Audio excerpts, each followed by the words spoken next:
A warm welcome to all my lovely audience on Icy Tales today. My name is Hiba, and today I was supposed to be sharing screen space with two beautiful ladies, but nonetheless, I have one beautiful lady, Miss Simi Singh, here with us today. She was supposed to join us with her sister Amrit Singh, but due to some circumstances, she couldn't join. But I'm so happy to have you on board, ma'am. So, just for our audience, Simi and Amrit, both of them are itinerary planners. Their profession is so cool. I was so mesmerized. So I'm very excited to see how our conversation goes. So first of all, how are you, ma'am, and how does it feel to be here? Hi, feels good and I'm doing great, enjoying winters in Delhi. So yeah, how are you? I'm doing great, ma'am. Thank you so much for asking. So seeing that both of us are doing fine, I think we should set this vibe to get started with the interview. So can we get started, ma'am? Of course, of course. So when I saw your Instagram, I saw that you and your sister were working together. So when was it that you decided that you would work together as siblings to earn name and fame in this country? So in 2018, Amrit actually created a goal for herself that she wanted to go to a new place every month, travel to a new place every month, and I decided to join in because I had nothing better to do. And that's how the journey started. And when she created that goal, just 2 months before that, somewhere in 2017, Mhm. we actually created our page to post like our funny conversations. Yep. Both of us have been very close, and like we was working in the same company, so we would be together all day, even at office, even at home. So that's how it started. And then it changed to a travel page when we started traveling, and it was more to like share travels like with other people. It wasn't to make a business as such.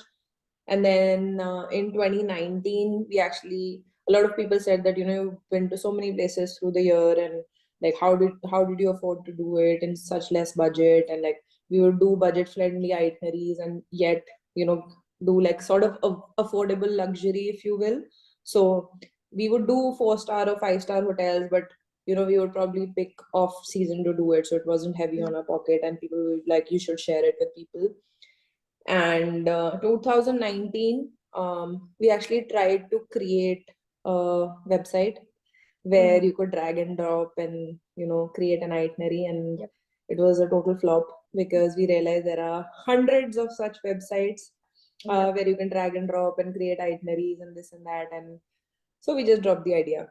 Mhm. Then in 2020, COVID hit. Again, travel took a hit. Yep. Didn't really do anything. Sort of was giving up. I ventured into veganism in 2019. So I started cooking in the lockdown like everyone did. I was making vegan food, Mhm. and again, people asked, how are you doing it? So I created a cookbook that Mhm. I was to release sometime in 2021. And end of 2020, Amrit gets married and decides to do a 2-month long honeymoon in Goa because you couldn't really go out of the country. Yep. So she's like, I'm just going to do an extended stay. Mhm. And that time we were debating. I didn't want to do travel content anymore because I was like, we're not getting anywhere. Yep. We were probably at 5,000 followers after Mhm. 2.5 years. And she was like, no, this is what I want to do. I was like, okay, keep doing it. And meanwhile, I was working on my vegan cookbook, and I had set up the website and, my where people can put their email and download like the website, payment, this, that, all of that I'd set up. And a month into her 2-month long honeymoon, one of our reels blew up. Okay. And while she was in Goa, I was sitting here answering DMs. 3 hours in the morning during my lunch break from office, 3 hours in the evening after office. Like any time I would answer DMs. Like there were thousands of people in the DMs asking questions. Um, how did you find such a cheap place to stay in Mhm. Goa? Like she actually booked an apartment for like 1,500 a night, one bedroom apartment, like fifteen Uh-huh. hundred rupees a night, which is nothing, which is about $20, 20 US dollars. And I would get these three questions: where can I stay? Where can I eat good food? And what places can we see? So I was like, Amrit, I'm tired of answering this question over and over again. Can you just do a quick document for me, one page, or put the Mhm. links and like a little bit, whatever I am talking with them. Mhm. She put that, and since my whole setup, backend setup was already done for my vegan cookbook, I used that, and I would just tell them, okay, put your email in here and you can download the PDF. Yep. So I think within a month or within 3 weeks, we had about 1,200 downloads for North Goa PDF and 800 for the South Goa one. Mm-hmm. So come March 2021, we were like, okay, let's try selling this now. But obviously we can't sell a one-page document with Yep. just random links. So then we decided, let's elaborate. So we created, so we had been to a few places in 2018. So Jaipur, Shimla, Agra, all of these places and Goa. Yep. What we did was we gave stay options, and then we created a day by day schedule. So in that day by day schedule, we would do this time, go here, we would give a Google Map link. So you don't have to go search on Google, you just click Mm-hmm. that, it takes you to maps. Yep. Cost of the place, how to get there, how much it would cost for travel, like maybe on a scooty or a car, or like however you want to go, right? Mm-hmm. And we ended up selling 60. We had actually 60 orders in the first 3 weeks, and I was literally selling it for 50 rupees. Oh, So that for, yeah. And then second wave came, we all, Amrit fell ill, I fell ill, we got COVID yes. in May, and then it took us 2 months to kind of get out of it, regain Yeah. our strength. July 2021, 24th July, we randomly posted a reel that we'll do customizations as well. So Okay. earlier we were posting preset ones. Now we're doing customization as well. We had not thought of prices, nothing. And then suddenly, 6th of August, somebody says, I want to place an order. And I'm like, Amrit, how much do we charge for this? Like, and we literally started with 699. We Mm-hmm. didn't even Oh, know how long it would take to do a custom itinerary. And I still remember that person's name. His name is Rushal or Rusha, something like that. So he got an itinerary for Lucknow, mm-hmm. and he was traveling on the long weekend in August, the Independence Day long weekend. And from there, we haven't stopped. We've increased our prices 3 times, and still going strong. So yeah. And then end of 2021, I was getting married. So the day we posted the reel, the next day I actually got hitched, and Oh, then my wedding got fixed. So it was like suddenly we start something, something else happened. So for 2 or 3 months we kind of did it on and off, because in between I had my engagement and then wedding prep, and it was just me and my sister doing everything. So we would try and juggle, we would stop orders, like in October it was my engagement, so for 1 week we didn't take orders because we were busy. yep. Then again we restarted. November again we stopped. Then I went for my honeymoon. So Mm-hmm. doing all of this, then Feb 2022 is when we actually restarted, and have been doing it consistently. But not to say that in 2021 we didn't like get any orders. I was doing about 100 orders a month. So yeah, it was great. I must That's say that and yeah, that's great. Sorry. I must say that your expressions throughout explaining the story was just so beautiful. You were going back to every single moment with all the dates, and I must say that that was very cute to see because you remembered even the minute details. So great job on that one. I'm so happy to hear that your success story has been very, very nice. So thank you so much for sharing that. Thank you. Let's move on to our. Thank you. And yeah, Yes, ma'am, please tell us.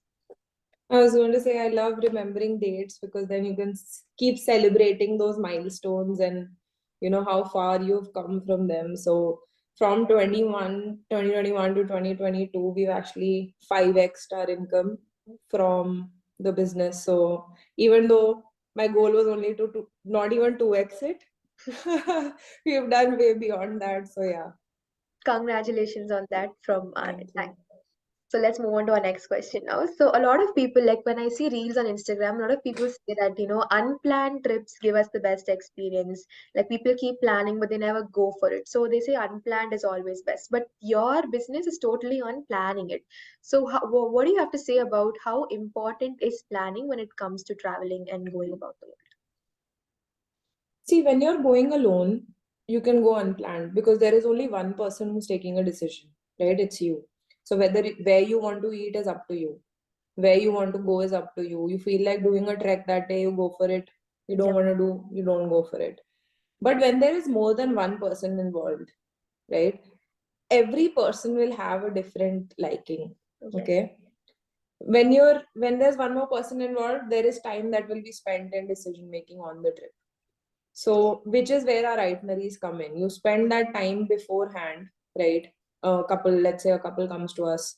One is vegetarian, the other one is a hardcore non-vegetarian. How do we find a place, right? If they're standing there in that moment, they'll end up fighting. I want to eat here, I want to eat there. But if you have options in the itinerary, you go for it. Now, me and my husband, we travel a lot. My husband is a hardcore adventure thrill person. And now I have also become one, but I'm not a very, like, I am building interest, but over the last 4 5 years, I haven't been that person, right? And also, our dietary needs are different. I'm vegan, he's not. So, being able to at least have a list of everything, options that we have, really makes a difference. Like, let's talk about adventure. We went to Egypt in September, and I had taken one of the DIY itineraries. And suddenly, when we reached this place called Hurghada, my husband goes like, "I think this place is famous for scuba diving. We should go scuba diving." And then I was like, "It's there in the itinerary, right?" So he started researching, and I was like, "What are you doing?" He's like, "I'm researching about what?" I was like, he's like, "Scuba diving. We just talked about it." I said, "It's there in the itinerary." He goes there, clicks on that button, calls that person, and we were ready to go for the scuba diving experience. And instead of wasting our whole afternoon trying to find something to do, we actually went to the beach. We enjoyed the property. We sat on beach bed, swam a little. So you see, you either spend that time during the trip to research, or you do it beforehand. And it's more expensive to do it on the trip because you're spending money to be there already. Correct. So what we tend to do is when we reach a place, usually they let you check in about 2 3 p.m. Instead of spending that day trying to figure out what to do the next couple of days, we spend that time enjoying the property because you've also taken the hotel or like the beach nearby or whatever it is, right? So you're actually gaining more experience out of it. So that's my take on it. There are people who like to go unplanned. I was one of those people, and honestly, I spent 2 years in US. I always went for an unplanned trip, and my husband still tells me that you have not been anywhere in US. Although I've been to a lot of places, but I've not done anything. Planning So is very essential to top of the charts. So thank you so much for yes. sharing your insights on that. Also, when I was seeing your profile, I noticed that there must be some essentials when you're planning an itinerary, right? So what are some of the essentials that you and your sister think is very important while planning a trip and making an itinerary?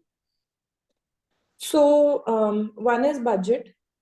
The other is what time you want to visit. So, what is the sort of months that you want to go? What is the type of vacation you like? So, some people like mountains, some like Yeah. beaches, some want relaxing vacation. Somebody's had a busy year, they just want to go for a staycation. So, that really impacts the itinerary. So, I've done budget and how many people are going if you have like kids and this and that. So, that's the basis that we actually use. We actually have a freebie called Decode Your Next Destination where we ask 4 questions. So Oh. it's like, what is your, like, just randomly put down your destinations or what's on your bucket list. So it could be activities, it could be places, then your budget, and then when do you want to go. So those are the top three that are required to kind of create an itinerary. Because weather really depicts or decides where you can go, and then budget. So yeah. Thank you so much for sharing your insights on that. Let's move on to our next question. So, ma'am, you said you travel to so many places across the world. So, I'm sure traveling across alone or with somebody that would have taught you something. So, what is the one thing that traveling has taught you, and why is it very important for you? I think one of the things is that every sort of success, be it success to just, let's say, waking up in the morning also, right, doing an action and getting the result, is on the other side of fear. That's what I've learned. So if you operate from fear that I am shit scared of the ocean, okay, I every time I go into the water I almost drown, and I'm not joking. I know how to swim, but still I get scared because I operate from fear. But that has never stopped me from going into the water. Because if I stop going into the water, I will miss so much. But because I go every time, I'm getting better at it.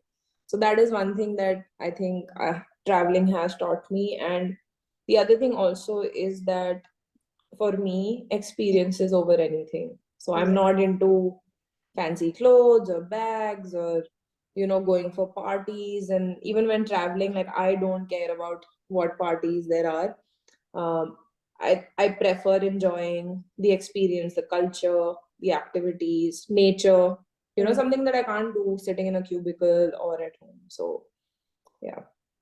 Very nice to see that traveling has indeed taught you so many things. And I think not just traveling, every profession teaches you something. So I'm happy that you are happy with your profession. And thank you so much for sharing your insights on that.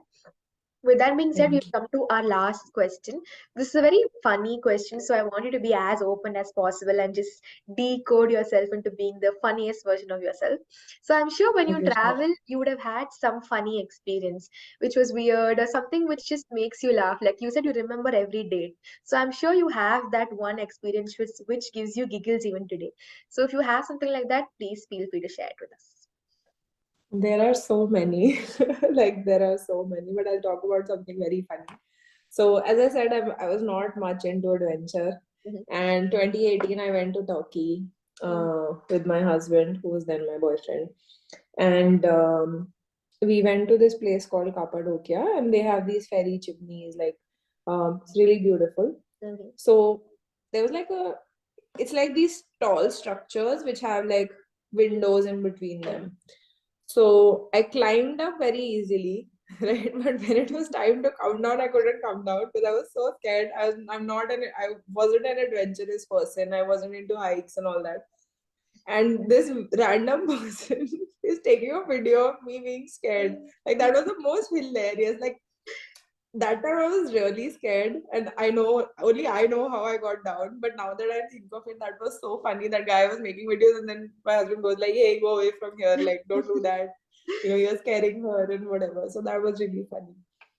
I can really imagine the way you said it. I actually made it up in my mind how funny it would have been when you were coming back. So it did bring a lot of smiles to my face. So with that being said, since both of us are smiling, I think this is the perfect way to end this conversation.